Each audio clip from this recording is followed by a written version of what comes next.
முன்ன ஒரு காலத்துல ஒரு நதிக்கு பக்கத்துல ஒரு கிராமம் இருந்தது. அந்த கிராமத்துல இருக்கிற எல்லாரும் ரொம்ப கஷ்டப்பட்டு வேலை செய்து பணம் சம்பாதிச்சாங்க. அந்த கிராமத்துல ராமு என்ற ஒரு பையன் தன் குடும்பத்தோட வாழ்ந்து வந்தான். அவன் ஒரு மாடு மேய்க்கிற பையன். அவன் ரொம்ப நல்லா பாடுவான். தினமும் காலையில் எல்லா மாடுகளையும் மேய்ச்சலுக்காக காட்டுக்கு கூட்டிக்கிட்டு போவான். அந்த காட்டுல பெரிய ஆலமரம் ஒன்று இருந்தது. மாடுகள் புற்களை மேய்ந்து கொண்டிருக்கும் பொழுது அவன் மரத்துக்கு கீழே உட்கார்ந்து ஓய்வு எடுத்துக்கொண்டே பாடுவான். சாயங்காலம் வரைக்கும் மாடுகளை மேய்த்து விட்டு தன் முதலாளி கிட்ட மாடுகளை கூட்டிக்கிட்டு வருவான். அந்த வேலைக்கு தினமும் அவன் முதலாளி ரூபாய் கொடுப்பாரு. அந்த காசை வாங்கிட்டு அவன் வீட்டுக்கு வருவான். அவன் வீட்ல அம்மாவும் தம்பியும் இருந்தாங்க. அவங்க வீட்டுல சம்பாதிக்கிற ஒரு ஆள் அவன்தான். ஒரு நாள் மாடுகளை காட்டுக்கு கூட்டிக்கிட்டு போகும் பொழுது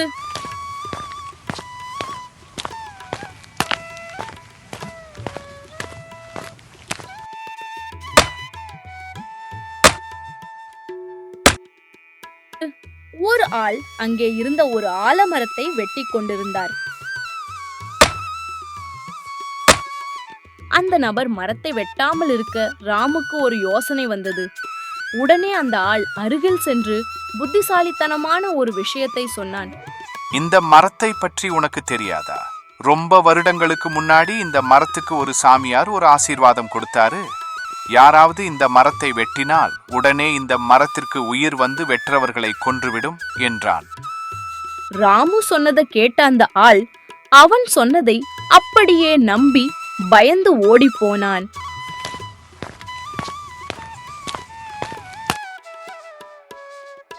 கொஞ்ச நேரம் கழித்து உண்மையிலேயே அந்த மரத்திற்கு உயிர் வந்தது. ராமுக்கு நன்றி சொல்லி மேஜிக் பெல்லை பரிசாக கொடுத்தது. அதுக்கு ராமு இது ஒரு சாதாரண பெல், இதை வைத்து என்ன பிரயோஜனம் என்றான். இது ஒன்றும் சாதாரண பெல் இல்லை. இது ஒரு மேஜிக் பெல், என்ன வேணாலும் சாப்பிடலாம். ஆனால் இதை ஒரு நாளைக்கு ஒரு முறைதான் பயன்படுத்த முடியும் என்று சொன்னது மரம். ராமு அந்த பெல்லை எடுத்துக்கிட்டு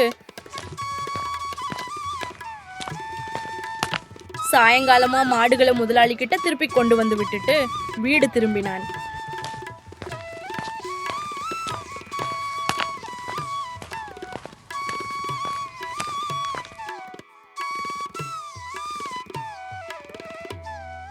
அவனுடைய அம்மாவும் தம்பியும் ரொம்ப நேரமா சாப்பிடாம பசியோட ராமுக்காக காத்துக்கிட்டு இருந்தாங்க. ராமு வீட்டுக்கு வந்ததுக்கு அப்புறம் அவனோட அம்மா, மகனே, ஏன் இவ்வளவு தாமதமா வந்த, என்னாச்சுன்னு கேட்டாங்க. அதற்கு ராமு நடந்ததை அம்மா கிட்ட சொல்லிவிட்டு, இனி நாம் சாப்பாடு பத்தி கவலையே பட வேண்டாம்னு, நமக்கு என்ன வேண்டும் என்றாலும் சாப்பிடலாம் என்று அந்த பெல்லை ஆட்டிக்கிட்டே சொன்னான். உடனே அவங்க முன்னாடி சுவையான சாப்பாடு வந்தது. அவங்க நல்லா சாப்பிட்டு தூங்கினார்கள். அடுத்த நாள் காலை ராமு வேலைக்கு கிளம்பி போயிட்டான். அந்த பெல்லை வீட்லயே விட்டுட்டு போயிட்டான்.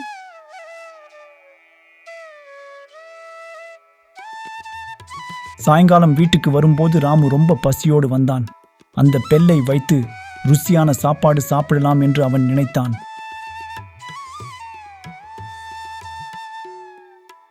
அவனுடைய அம்மாவும் தம்பியும் முன்னாடியே பெல்லை அடிச்சு சாப்பாடை சாப்பிட்டு ராமுக்கு கொஞ்சமா சாப்பாடு வச்சிருந்தாங்க.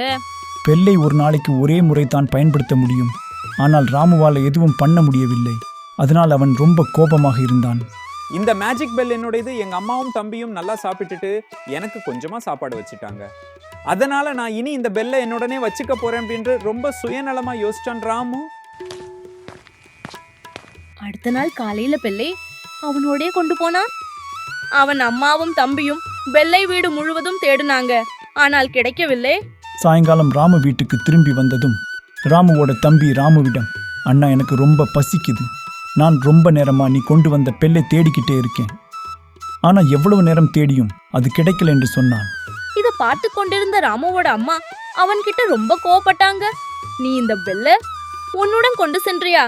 உன் தம்பி காலையிலிருந்து ஒண்ணுமே சாப்பிடவில்லை. உன்னோட சுயநலத்துக்காக எங்களை இப்படி விட்டுட்டு போயிட்டியா? ராமு உடனே தன்னுடைய தப்பை உணர்ந்து விட்டான். அம்மா கிட்ட மன்னிப்பு கேட்டான். அம்மா, நேற்று எனக்கு நீங்க போதுமான சாப்பாடு வைக்கவில்லை. அதனால் தான் சுயநலமா யோசித்தேன். என் வாழ்க்கையில் எப்பவும் இப்படி செய்ய மாட்டேன். அந்த பெல்லை அம்மா கிட்ட கொடுத்து விட்டான். இந்த கதையோட நீதி என்னவென்றால் நம்ம எப்பவுமே சுயநலமா யோசிக்க கூடாது. இந்த கதை உங்களுக்கு பிடிச்சிருந்தால் லைக் பண்ணுங்க, ஷேர் பண்ணுங்க. நன்றி.